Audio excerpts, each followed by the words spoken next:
Assalamualaikum warahmatullahi taala wabarakatuh. Saya perkenalkan diri saya, Suraya Hani binti Samad, selaku pengarah bahagian pengurusan fasiliti UiTM Cawangan Negeri Sembilan dan juga juruterakanan UiTM Cawangan Negeri Sembilan kampus Kuala Pilah. Segmen saya ini saya akan membentangkan mengenai tajuk bahagian pengurusan fasiliti.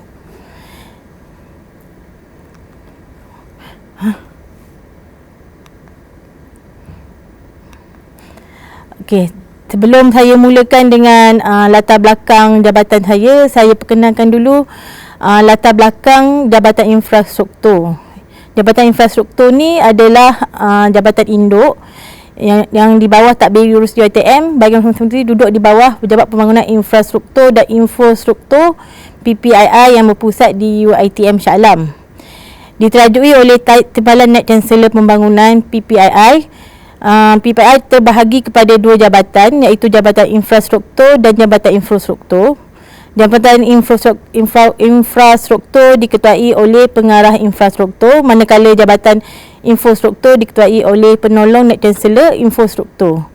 Di bawah pengurusan UiTM Cawangan, pengurusan projek dan fasiliti dipertanggungjawabkan di bahagian pengurusan fasiliti, manakala pengurusan sumber ICT diletakkan di bawah bahagian Infotech. Sejarah Jabatan Infrastruktur, ianya telah ditubuhkan pada 1972 dengan permulaan penubuhan dua bahagian, iaitu bahagian bangunan dan kawasan serta unit projek dan pembangunan. Kemudian pada tahun 1982 bahagian tersebut telah digabungkan menjadi bahagian pembangunan dan penyelenggaraan. Pada tahun 1995 bahagian pembangunan telah berpasti secara berasingan dengan pejabat penyelenggaraan. Walau bagaimanapun, pada 23 November 2016, bahagian pembangunan, bahagian pengurusan fasiliti dan Jabatan ICT yang dulunya dikenali sebagai PSMB telah digabungkan di bawah Tadbir Urus Pejabat Penolong Naib Chancellor Pembangunan Infrastruktur dan Infostruktur dengan penjenamaan baru menjadi Pejabat Pembangunan Infrastruktur dan Infostruktur PPII. Bahagian pembangunan dan bahagian pengurusan fasiliti digabungkan di bawah satu jabatan, iaitu Jabatan Infrastruktur, manakala Jabatan ICT yang asalnya dikenali sebagai PSMB ditukar nama menjadi Jabatan Infostruktur. Selaras dengan penambahbaikan Tadbir Urus UiTM pada 1 Oktober 2018, jawatan PNC telah dinaik taraf kepada Timbalan Naib Chancellor Pembangunan. Bidang kepakaran jabatan kami, iaitu Jabatan Infrastruktur, adalah pengurusan projek, menguruskan projek pembangunan pasaran seluruh UiTM, pengurusan fasiliti, menguruskan perkhidmatan kejuruteraan bangunan dan infrastruktur, pembersihan bangunan dan landscape, elektrikal dan mekanikal, telekomunikasi, pengurusan majlis, sisa domestik dan pepejas serta penyelenggaraan kenderaan. Selain itu, jabatan kami juga menguruskan pengurusan fasiliti biomedical, iaitu menguruskan perkhidmatan kejuruteraan biomedik di Hospital Pengajaran dan Fakulti Perubatan UiTM. Selain itu, Jabatan Infrastruktur bertanggungjawab untuk menguruskan pengoperasian kampus dan atau projek secara private funding initiative, mengurus pengoperasian kampus PFI supaya ianya berjalan dengan cekap dan berkesan seperti mana yang termaktub di dalam dokumen perjanjian konsesi. Yang kelima adalah pengurusan kontrak dan kawalan kos, perkhidmatan kepakaran ukur bahan dalam pengurusan perolehan, pentadbiran kontrak dan pengurusan bajet berpandukan kepada dasar perolehan UiTM serta dasar perolehan kerajaan. Pengurusan tenaga, mengurus penggunaan tenaga elektrik dengan cekap ke arah kampus lestari dan rendah karbon. Pengurusan ruang, mengurus ruang UiTM pada tahap optimum dan kondusif. Yang terakhir adalah pengurusan keselamatan dan kesihatan pekerjaan. Jabatan Infrastruktur bertanggungjawab memberi nasihat, panduan dan latihan dalam pengurusan keselamatan dan kesihatan serta menguruskan sisa buangan terjadual. Turut bertanggungjawab terhadap kesihatan dan kebajikan orang yang sedang bekerja bagi melindungi orang lain daripada bahaya-bahaya keselamatan dan kesihatan. Struktur organisasi Jabatan Infrastruktur PPII merangkumi Jabatan Infrastruktur PPII di Shah Alam. Di bawahnya di peringkat cawangan, ada di setiap negeri ada beberapa kampus di mana kampus-kampus tersebut terbahagi kepada kampus utama, kampus satelit, kampus PFI, kampus perubatan. Kampus utama adalah kebanyakan adalah kampus konvensional. Kampus satelit adalah di mana kampus tersebut mempunyai fakulti, di mana keseluruhan fakulti duduk di dalam kampus tersebut. Kampus PFI adalah kampus yang ditadbir secara bersama dengan pihak swasta. Kampus perubatan adalah seperti teaching hospital, fakulti perubatan di Selayang dan kampus Teluk Intan serta Sungai Buloh. Objektif kualiti PPII, misi dan visi UiTM, kami merujuk pada misi dan visi UiTM.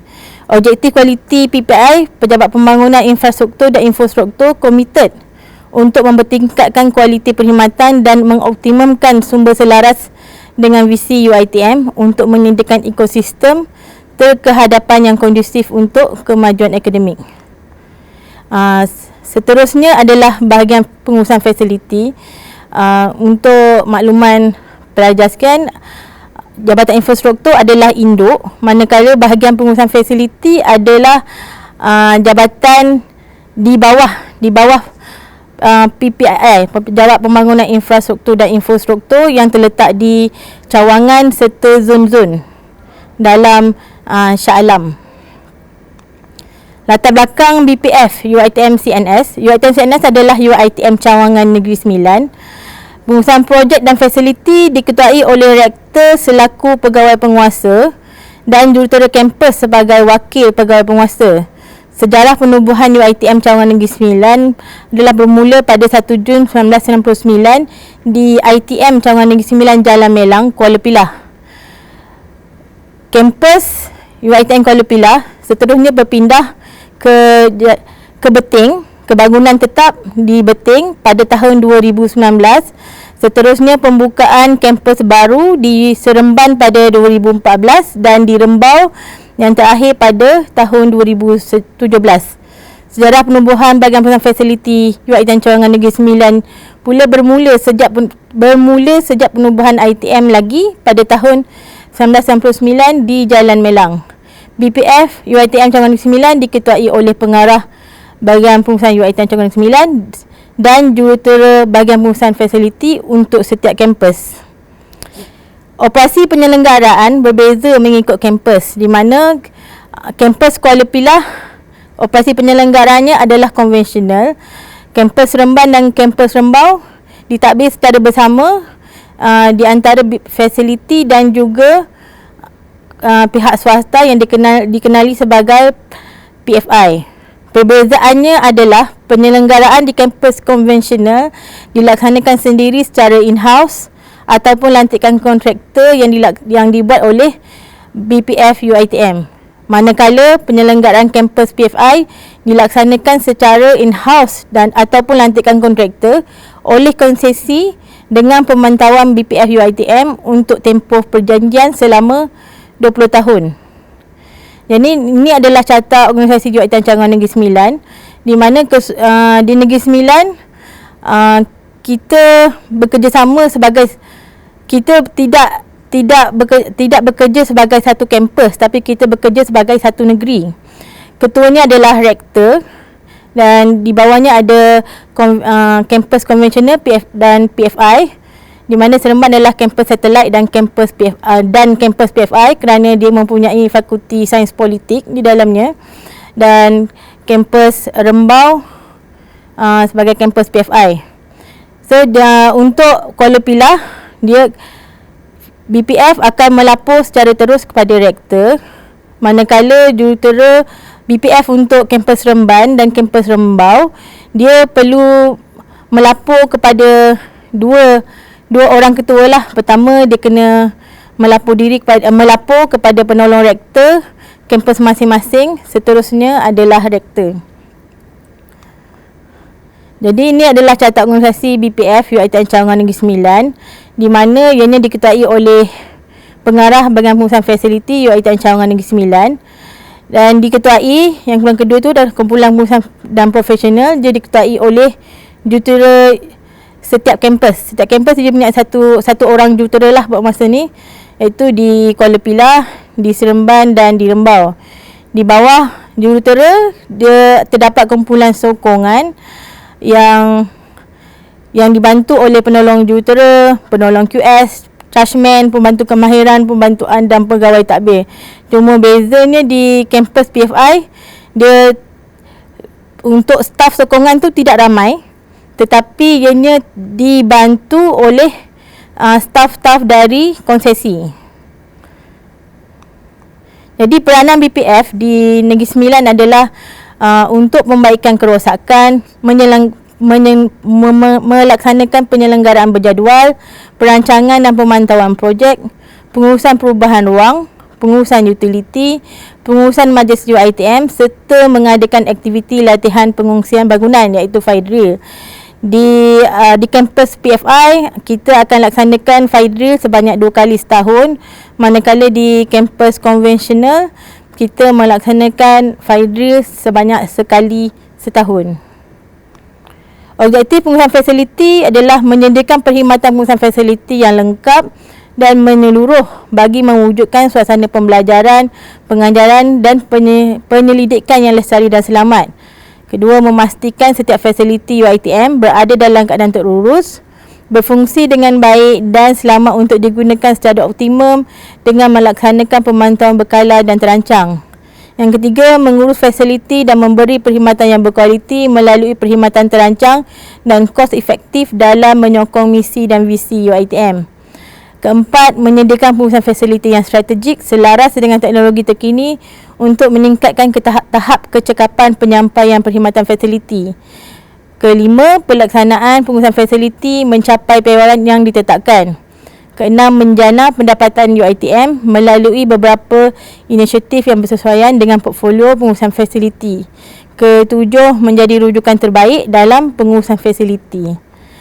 Ini adalah skop pengoperasian fasiliti. Walaupun dia nampak banyak, tapi sebenarnya dia core-nya adalah dalam 20 bidang utama, di mana di bawah bidang utama tu ada banyak lagi pecahan-pecahan kecil. Jadi di antaranya adalah pembersihan bangunan, pembaikan awam, pengurusan projek, penyelenggaraan sistem penyaman udara, penyelenggaraan lift dan sebagainya. Jawatankuasa yang terletak yang dibertanggungjawabkan di bawah bahagian pengurusan fasiliti adalah Jawatan Pengurusan Projek Negeri JPEPN, Jawatankuasa Pembangunan dan Pengurusan Fasiliti Negeri. Yang ini adalah untuk kelulusan melaksanakan projek ubahsuai, perubahan ruang dan juga projek baru. Ketiga adalah Jawatankuasa Pengurusan Utiliti, di mana di dalam jawatankuasa ni pihak BPF serta pihak management akan berbincang mengenai bil utility yang terkini, di mana pihak kami akan membincangkan tentang hala tuju ke untuk penambahbaikan segalanya lah. Yang keempat, Jawatankuasa Keselamatan dan Kesihatan Pekerjaan. Berikut adalah gambar-gambar yang skop-skop kerja yang dilaksanakan di bawah bahagian pengurusan fasiliti di UiTM kampus ketiga-tiga kampus. Yang ini adalah gambar perkhidmatan pembersihan, penyelenggaraan seni taman iaitu landscape, perkhidmatan kawalan serangga, perkhidmatan air freshener, perkhidmatan sanitec bin, penyelenggaraan kerja awam, penyelenggaraan kerja elektrik dan lain-lain. Jadi untuk proses yang anda perlu tahu sebenarnya dalam sesi ini ada 4 sahaja. Sebenarnya ada banyak dalam fasiliti, cuma untuk pelajar kami limitkan kepada 4 proses yang betul-betul pihak pelajar kena tahu, iaitu manual membuat aduan dan sematkan kerosakan, manual permohonan perkhidmatan majlis, vandalisme dan pengurusan tenaga. Ini adalah pengurusan aduan kerosakan. Yang ni pelajar-pelajar kena dengar dengan teliti kerana sepanjang tempoh belajar inilah yang paling popular. Kecuali kalau sesiapa yang tak berhajat untuk buat aduan lah. Jadi sebenarnya di pihak BPF kami menganggap pengguna adalah ejen bagi pihak BPF kerana ruang adalah terhad. Kebanyakan ruang tidak boleh dimasuki oleh staf BPF. Oleh demikian, pihak kami tidak dapat membuat penyelenggaraan orang kata preventive maintenance sebab banyak ruang yang tak boleh dimasuki. Aduan dari kolej banyak, tetapi masih ada segelintir pelajar yang tidak membuat aduan kerosakan. Aduan kerosakan dari pengguna amat dialu-alukan bagi mengelakkan peralatan menjadi lebih usang dan menjejaskan imej UiTM. Selaras dengan kemajuan teknologi, pihak BPF telah menggunakan sistem FMS yang dinamakan e-aduan bagi memudahkan pengguna membuat dan menyemak laporan serta memudahkan pemantauan di pihak BPF. Jenis-jenis laporan sebenarnya yang terdapat dalam kampus ada 7, iaitu aduan berkaitan kerosakan bangunan. Yang ni perlu dilaporkan dalam sistem kami lah, laporan e-aduan facility. Aduan berkaitan ICT, student kena lapor dalam e-aduan ICT yang dipanggil ISIM. Yang ketiga, aduan berkaitan perabot kolej, langsir, getah tandas. Yang ni selalu pelajar terkeliru. Untuk skop ni perlu dilaporkan kepada unit pengurusan kolej. Aduan berkaitan kerosakan perabot, langsir kelas, lapor pada HEH, hal ehwal akademik. Aduan mengenai keselamatan, lapor pada polis bantuan. Aduan mengenai kerosakan peralatan ataupun kemudahan sukan, lapor pada unit sukan HEP. Dan lain-lain aduan seperti ketidakpuasan hati atau lain-lain dilaporkan kepada unit korporat UiTM. Jadi peringkat keutamaan perkhidmatan dalam sistem aduan ada 2, iaitu masa tindak balas yang dipanggil response time. Response time ni adalah tempoh masa tindakan awal yang dibuat selepas menerima aduan dari pelanggan, dan ianya bukanlah tempoh siap kerja sebenar. Masa yang diperuntukkan mengikut manual quality adalah selama 1 jam. Ini adalah proses di peringkat fasiliti, di mana bila pihak fasiliti terima aduan daripada pengguna, pihak fasiliti perlu memberi respon dalam tempoh 1 jam. Bermakna pihak kami telah menerimalah aduan tu, dan setelah dapat respon tu barulah aduan tu diserahkan kepada kontraktor yang dilantik ataupun kita laksanakan secara in-house. Setelah aduan tu sampai, masa tu bermulalah masa tindakan, atau lain bahasanya action time. Action time ni adalah tempoh masa tindakan yang mesti diambil untuk melakukan kerja-kerja pembaikan ke atas aduan kerosakan supaya ianya boleh berfungsi seperti sedia kala, dan ia adalah tempoh siap kerja sebenar. Tempoh siap dikira dari tarikh dan masa aduan diterima sehingga tarikh dan masa siap kerja. Peringkat keutamaan masa tindakan action time pula dibahagikan pada 5 tahap perkhidmatan berperingkat. Inilah ada 5 tahap, dia ada daripada 1 hingga 5. Tahap 1 kategorinya sangat kritikal. Objektif keutamaan adalah untuk menyelamatkan keadaan dan mengurangkan kerosakan atau gangguan. Ciri-ciri tahap 1 ni adalah membahayakan keselamatan dan kesihatan warga dan pelawat UiTM dengan kadar tinggi, situasi yang membawa bencana besar kepada proses pembelajaran dan pengajaran, kehilangan tenaga pada kadar besar dan luas seperti air dan elektrik. Jadi untuk tahap 1 ni, tindakan action time yang perlu diambil dalam tempoh 1 jam di dalam waktu pejabat ataupun 2 jam di luar waktu pejabat. Tahap 2 kategori kritikal, ciri-ciri membahayakan keselamatan dan kesihatan dengan kadar rendah, situasi yang memberi kesan gangguan kepada proses PNP, kerosakan alat dan kemudahan. Tempoh tindakan adalah 1 hari waktu bekerja. Tahap ketiga adalah kategori tidak kritikal, di mana ciri-cirinya alat pemasangan peralatan memerlukan penyelenggaraan, situasi yang memberi kesan minimum kepada proses PNP. Tempoh yang diberi untuk membaikkan adalah selama 3 hari waktu bekerja. Tahap 4 kategori normal, ciri-ciri adalah fasiliti secara rutin, mengikut perancangan dan jadual fasiliti, jadual kerja yang dipersetujui bersama pelanggan. Tempoh tindakan yang diberi adalah selama 7 hari waktu bekerja. Yang tahap kelima pula, tiada ketentuan tempoh, di mana ciri-cirinya adalah kerja-kerja yang melibatkan penggantian alat ganti atau tempahan dan lantikan pihak ketiga. Tempoh tindakan adalah tempoh masa munasabah yang dipersetujui bersama fasiliti dan kontraktor. Jadi dalam kategori ni, tempoh tindakan tu sebenarnya adalah KPI kepada kontraktor. Sekiranya kerja-kerja disiapkan melebihi tempoh yang diberi, penalti akan dikenakan kepada, memotongkan bayaran akan dikenakan kepada kontraktor. Jadi ni adalah manual untuk warga UiTM yang namanya e-aduan. Ada 2 proses, lapor dan semak aduan. Ni lapor aduan. Untuk melapor kerosakan, pelajar perlu melapor aduan secara online melalui portal e-aduan facility. Jadi bagaimana untuk membuat aduan secara online ni? Pertama, dianya boleh diakses melalui website UiTM, di mana bila kita buka website UiTM, kita boleh klik butang UiTM Negeri Sembilan pada senarai kampus Cawangan, ataupun akses terus melalui website UiTM Negeri Sembilan di alamat berikut, ataupun akses melalui website UiTM Negeri Sembilan kampus Remban di alamat berikut juga, dan akses melalui website UiTM Cawangan Negeri Sembilan kampus Rembau di alamat yang terpapar lah.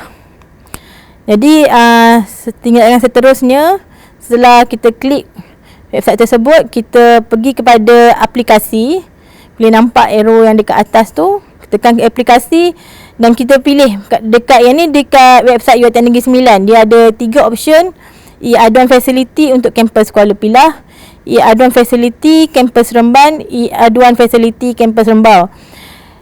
Setiap pelajar perlu membuat aduan dibuat, bukannya maknanya kalau di Kuala Pilah tu kena masuk dalam e-aduan Kuala Pilah, kalau kerosakan tu berada di Rembau kena masuk di e-aduan facility Rembau. Dia tak boleh sewenang-wenangnya memilih masuk di mana-mana lah. Tapi kalau termasuk juga, pihak facility akan menolak aduan tersebut, dan pengadu kena membuat aduan semula lah melalui saluran yang betul. Selain itu, boleh juga tengok pada melalui website UiTM Negeri Sembilan kampus Rembau, ada e-aduan. Ini untuk kampus Rembau sahaja. Untuk kalau student Rembau ke ataupun visitor yang hadir ke Rembau, kalau nak buat e-aduan, boleh selain yang UiTM HQ-nya, dia boleh tengok di sinilah. Di dalam UiTM kampus Remban tak ada lagi lah untuk e-aduan tu. Jadi dia kena dia kena guna yang Negeri Sembilan. Jadi apabila klik tadi dekat aplikasi tadi, dia di website untuk end user UiTM Cawangan Negeri Sembilan kampus Kuala Pilah saja, dia akan terpapar skrin ni. Jadi tekan pada e-aduan facility tu yang cursor tunjuk tu. Kalau di kampus Remban dan Rembau, dia akan terpapar skrin ni, dan tekan juga pada e-aduan yang ada kat situ untuk buat e-aduan. Bila dah tekan tu, tiga-tiga kampus tu, ni lah dia rupa paparan pertama dia yang akan timbul. Sama je di kampus konvensional ke kampus PFI ke, cuma yang face depan saja yang berbeza, tapi di dalamnya, konten dalam dia sama je. Jadi dia akan terpapar skrin ni. Jadi untuk pelajar, langkah pertama, pilih pelajar lah. Dia kata sila pilih kategori anda, pilih pelajar.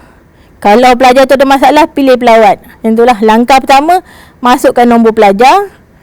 Lepas tu langkah kedua, pilih sama ada kita nak buat laporan aduan atau semak aduan. Tapi disebabkan tadi tajuk ni adalah untuk lapor aduan, jadi kita tekanlah pada lapor aduan dan seterusnya klik masuk. Jadi bila dah klik masuk tu, maklumat pelajar akan berada pada paparan. Kena semak lah, takut ada tersilap. Lepas tu langkah 4, masukkan lokasi kerosakan. Dia sebenarnya dekat setiap bilik tu, dia kalau nak pastikan lokasi kerosakan tu betul atau tak betul, dekat setiap bilik sebenarnya di atas pintu tu telah diletak nombor ruang.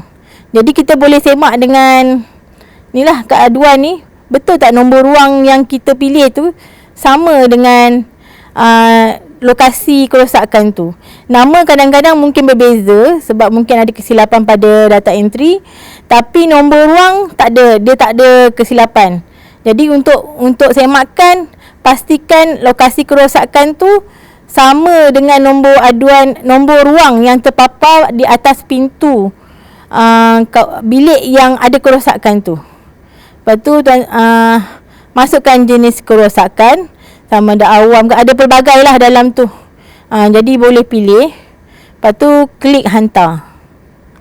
Bila dah klik hantar, dia akan papar macam ni lah, aduan telah dihantar, terima kasih. Ini bermakna laporan tadi telah diterima di fasiliti lah, cuma belum respon, tapi telah dihantar melalui sistem ke fasiliti. Tapi sekiranya tak ada timbul aduan telah dihantar ni, silalah buat aduan balik gitu. Jadi ni untuk seterusnya, bila kita dah buat aduan tadi, kita boleh semak aduan secara online juga melalui sistem yang sama, e-aduan. Jadi langkah pertamanya macam tadilah, layari website fasiliti UiTM, pilih kategori pelajar ke staf ke pengguna. Lepas tu tekan semak aduan dan masuk. Jadi dia akan keluar data ni. Jadi pelajar boleh semak nombor aduan, tarikh masa aduan dan status. Kita boleh tengok sama ada status tu sedang dilaksanakan ke, masih lagi. Kalau permohonan tu maksudnya fasiliti masih belum respon dengan aduan tu ataupun selesai. So setelah, kalaulah dah selesai tu, diminta pelajar-pelajar memberi maklum balas dengan menekan button maklum balas yang berada di tepi ni lah, tepi table ni. Selalunya pengadu jarang nak memberi maklum balas, tapi sebenarnya saya ingin bayulah kalau adik-adik semua ada membuat aduan, silalah beri maklum balas, sebab maklum balas ni lah yang membolehkan pihak kami untuk mengenal pasti prestasi kami, sama ada dia baik ke buruk ke, perlu penambahbaikan. Ya, kalau tak bagi maklum balas tu, kita assume macam kerja kita tu okey, walaupun sebenarnya mungkin tak okey. Jadi bila dah tekan button tadi, ni lah dia akan timbul ni, masukkan tahap penilaian, masukkan komen ulasan bagus ke tak bagus ke, lepas tu klik hantar.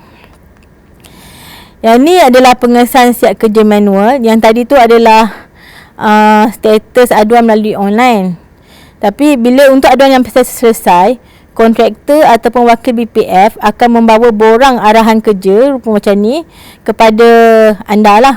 Pengadu atau wakil dikendaki menandatangani borang arahan kerja bagi tujuan pengesahan siap kerja, pemantauan BPF dan tuntutan bayaran kontraktor. Jadi yang diperlu tandangan tu adalah yang di bahagian kanan yang ada tanda error tu. Dia boleh ditandatangani oleh pengadu, tapi kadang-kadang pengadu tak ada dalam bilik tu, dia boleh juga ditandatangani oleh wakil yang berada dalam bilik yang sama. Jadi yang selain tu, kalau ada maklumat tambahan mengenai e-aduan, pelajar boleh download manual yang melalui itulah yang kat tepi sebelah kiri tu, ada manual untuk staf UiTM, manual pelajar UiTM, manual pengguna UiTM. Seterusnya adalah manual permohonan peralatan majlis. Tadi tu adalah manual untuk aduan kerosakan. Ni dah permohonan peralatan majlis. Ni pun adalah yang permohonan yang agak glamour jugalah dalam kampus.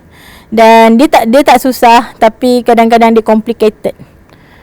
Jadi apa yang kita boleh cakapkan, BPF menawarkan perkhidmatan menyedia peralatan majlis untuk program UiTM.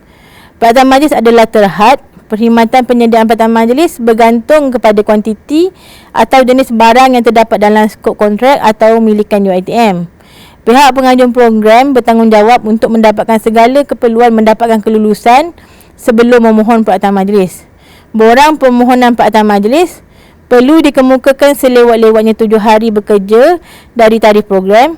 Pembatalan perlu dibuat selewat-lewatnya dalam tempoh 3 hari sebelum program.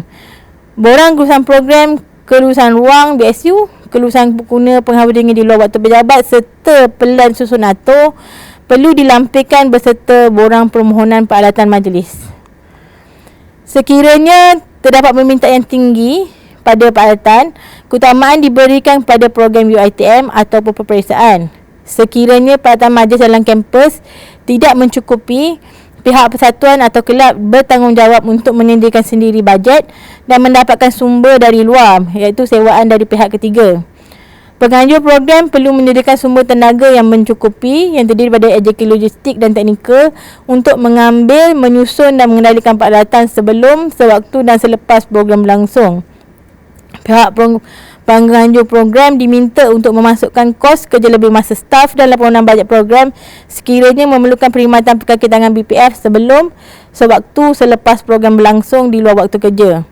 Penggunaan pendingin hawa berpusat iaitu chiller bagi tujuan latihan rehearsal tidak dibenarkan sama sekali. Penganjur program adalah bertanggungjawab untuk memastikan peralatan-peralatan yang dipinjam dalam keadaan baik dan cukup sewaktu dipulangkan. Tuntutan ganti rugi vandalisme akan dikenakan sekiranya terdapat kerosakan atau kehilangan peralatan yang dipinjam. Penganjur program dinasihatkan untuk menimbangkan pembaziran utiliti elong kerja lebih masa staf sewaktu merancang program di luar waktu pejabat.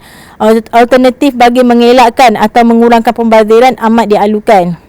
Pihak BPF berhak untuk mencadangkan pindaan program sekiranya pindaan boleh memberi penjimatan pada UiTM. Penganjuran program bersama penggunaan ruang yang tidak menggunakan sistem penghawa dingin berpusat iaitu chiller amat dialukan bagi mengelakkan pembaziran. Ini adalah carta ahli permohonan peralatan majlis. Yang 3 di atas tu kelulusan program dari HA, HCP pentadbiran, kelulusan ruang booking system, melalui booking system universiti, dan juga kelulusan penggunaan chiller di luar waktu pejabat perlu didapatkan sebelum membuat permohonan peminjaman peralatan di fasiliti. Jadi masa waktu untuk meminjam tu pihak pengguna perlu mengisi borang pinjaman peralatan majlis, borang pinjaman alat pandang dengar, borang permohonan untuk membuka akaun chiller, dan perlu dilampirkan bersama dengan kelulusan-kelulusan yang 3 teratas tadi tu.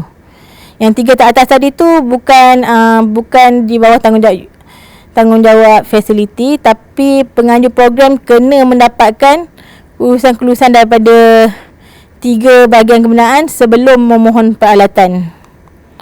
Jadi ni adalah contoh borang BSU untuk tempahan ruang yang perlu dilampirkan. Ini adalah contoh borang permohonan peminjaman peralatan majlis di UiTM Seremban. Di UiTM Kuala Pilah berbeza, tapi intipati dia tetap sama.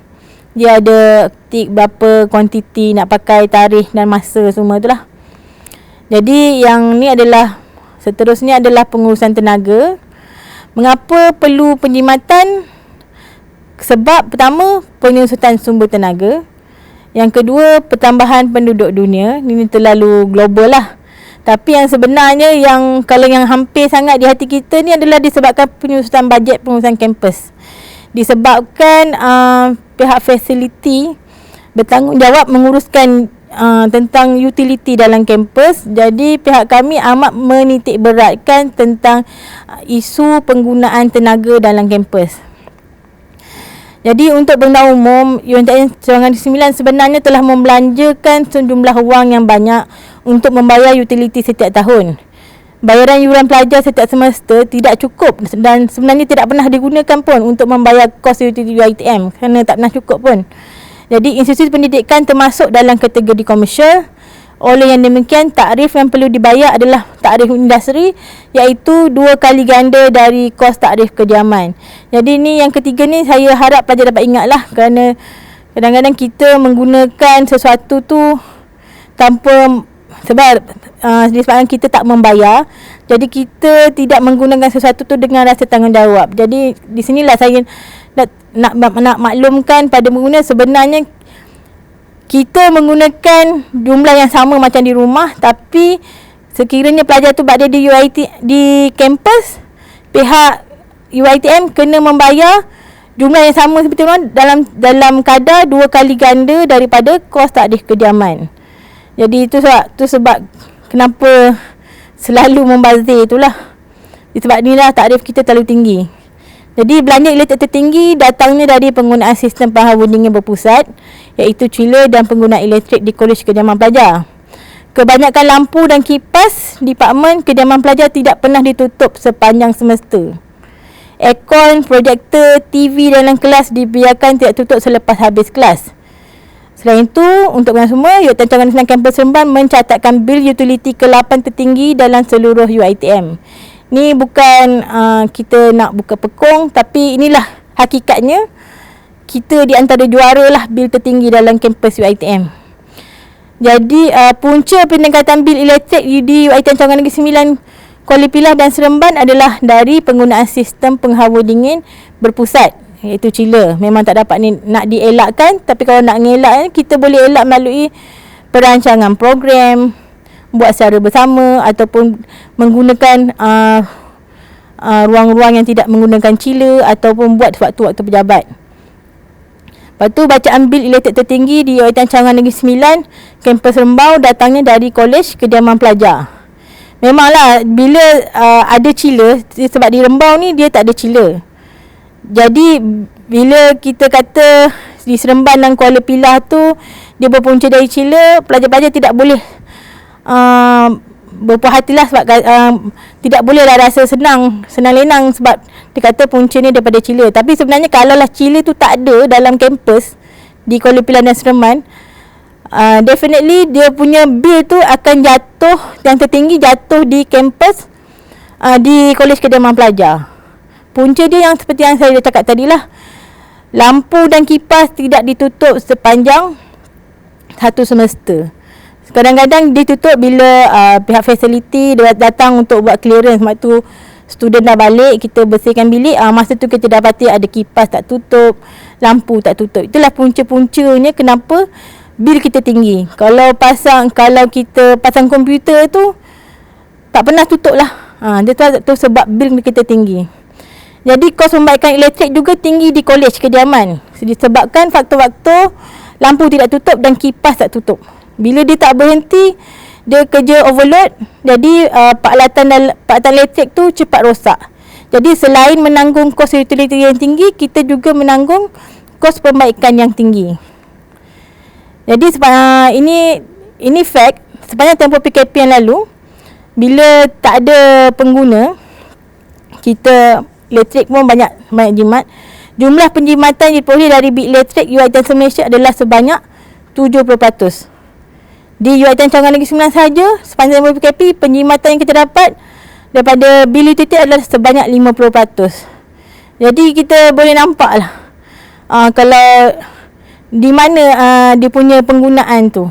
70% tu dan 50% tu adalah sebenarnya datang daripada pengguna. Kalau kita dapat menggunakan secara tanggungjawab, mungkin kita boleh jimatkan dalam 30%. Tapi kalau tak kita guna macam seperti sebelum-sebelum ni, macam ni lah, 50% tu adalah datang daripada pengguna. Setiap tahun, pengurusan UiTM pula menerima penyelesaian peruntukan yang disalurkan kepada UiTM bagi tujuan operasi kampus. Tarif utility pula saban hari kian meningkat. Ni nombor 13 dan 14 ni adalah kontra. Kita dapat peruntukan semakin sedikit, tapi kos yang kita perlu tanggung untuk membayar utility semakin meningkat. Dan juga tambah lagi dengan cara kita, attitude menggunakan peralatan tu, lagilah menyumbang kepada kerugian pada kampus lah. Jadi yang berbanding IPTA lain ni, pelajar menerima kemudahan terbaik di UiTM dengan kos yuran yang rendah. Jadi kalau kita buat pembandingan UiTM ni dengan UU yang lain, pelajar cuma bayar 400 lebih, tapi di U lain kita perlu bayar 7,000. Berbeza. Tapi kalau diperhatikan pada bangunan-bangunan sekeliling, kita tengok fasiliti yang kita terima ni di antara yang terbaik dalam Malaysia.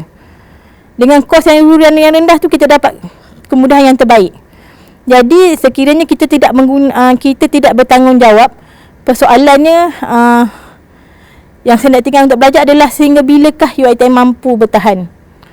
Tak perlu pergi jauh, sebab dulu kalau ITM kita dapat subsidi yang banyak lah daripada kerajaan, kita dapat makan free. Tapi disebabkan kelalaian pelajar sendiri, pelajar-pelajar yang alumni ke apa yang pernah belajar di UiTM, kita membazir banyak benda, jadi peruntukan tu semakin lama dipotong lah. Sebab kerajaan pun tak tahu berapa lama dia boleh tanggung. Jadi sekiranya generasi sekarang tak nak berubah, kena fikirlah yang akan datang. Anak kita, cucu kita, cicit kita, agak-agaknya boleh ke dia belajar lagi di UiTM dengan kos yang rendah? Ataupun adakah kita dapat belajar di UiTM dengan kemudahan yang terbaik? Jadi fikir-fikirkan dah. Jadi ni adalah tips penjimatan tenaga yang saya ambil daripada komputer lah. Di antara yang paling mudah adalah tutup atau matikan komputer apabila tidak digunakan, sebab kebanyakannya adalah letak dalam mode sleep. Lepas tu tutup lampu jika tidak digunakan. Yang saya katakan tadi, pelajar pergi kelas tak tutup lampu, tak tutup kipas, biar buka sehingga sampai satu semester. Lepas tu tutup dan matikan alat pencetak mesin fotokopi. Ni mungkin tak ada pada student, tapi charger kita dah 100% pun kita nak buat lagi sampai 300%. Jadi tips ni kalau dah 100% tu tutup je lah. Mengoptimalkan penyamanan udara. Ini mungkin tak ada kaitan dengan pelajar, tapi siapa yang pergi ke kelas, kalau macam di Rembau dia pakai split unit, kalau dah tengok aircon tu terbuka, silalah tutup. Kalau nampak projektor terbuka, sila tutup. Jangan tak apalah, ini bukan tanggungjawab saya tak nak buat. Sebab bila kita rugi, UiTM rugi, yang terjejas adalah generasi kita seterusnya. Jadi ini adalah pengurusan kerosakan vandalisme. Macam tadi saya cakap, pihak UiTM boleh menuntut ganti rugi vandalisme daripada pelajar sekiranya disabitkan kesalahan. Dia punya tata cara mungkin boleh dapati daripada polis bantuan ataupun bahagian-bahagian lain. Jadi sini nak tunjuk gambar-gambar lah yang berlaku, yang ni student sidai dalam bilik bacaan, conteng kerusi ni.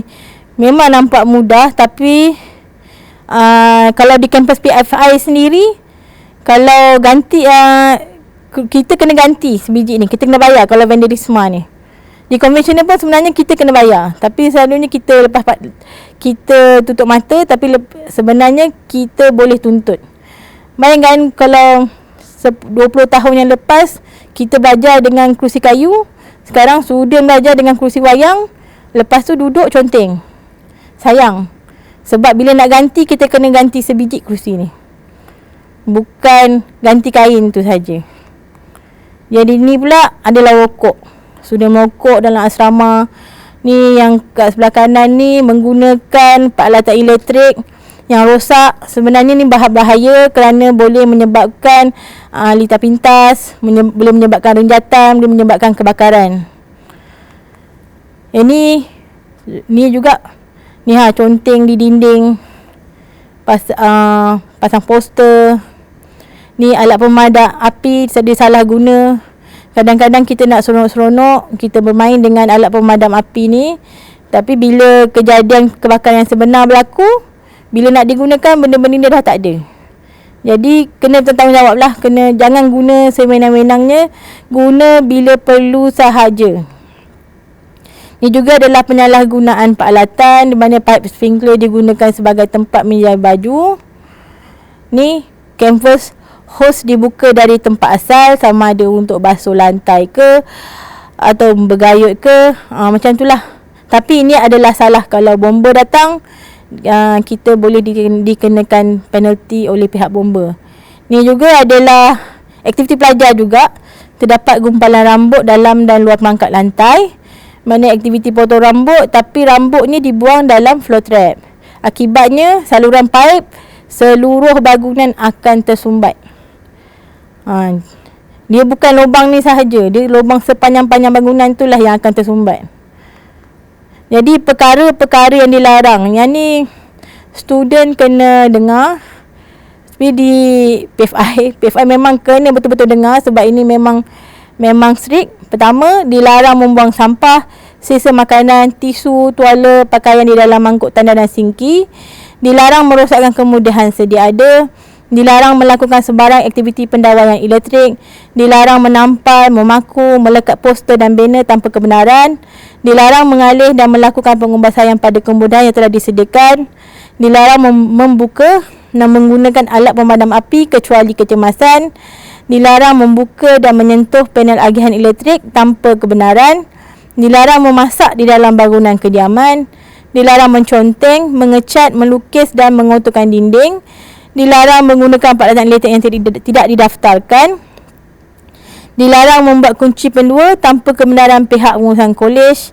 Dilarang membawa dan menyimpan kenderaan beroda di dalam bangunan kediaman. Dilarang membawa haiwan peliharaan ke dalam bangunan kediaman. Dilarang merokok dalam bangunan kediaman dan dilarang membuang makanan di dalam sanitary bin. Walaupun nampak mudah, gambar-gambar tadi pun nampak mudah, tapi sebenarnya sepanjang saya berkhidmat, saya telah melihat pelbagai jenis vandalisme yang lebih teruk daripada gambar-gambar tadi. Jadi lah kena ambil take note lah perkara-perkara yang dilarang ni. So daripada seruan ceramah saya tu, kesimpulannya, apakah peranan anda, apakah tanggungjawab anda? Saya telah menyampaikan dan saya cuma berharap pelajar-pelajar dapat membuat 3 benda ni saja. Pertama, lapor aduan anda secara online melalui portal e-aduan facility. Mudah saja, sebab benda ni lah yang menjamin jangka hayat bangunan dalam kampus. Kedua, berhemah menggunakan utiliti. Jangan sewenang-wenangnya membazir disebabkan kita tidak perlu membayar bil utiliti. Dan ketiga, berhemah menggunakan fasiliti. Fasiliti yang kita adakan ni sebenarnya berada dalam tahap terbaik. Dan kes saya yang pernah berkhidmat di Pejabat Pembangunan dan juga di Pejabat Fasiliti, pengalaman kami bila kami buat reka bentuk, kami memikirkan tentang keselesaan pelajar.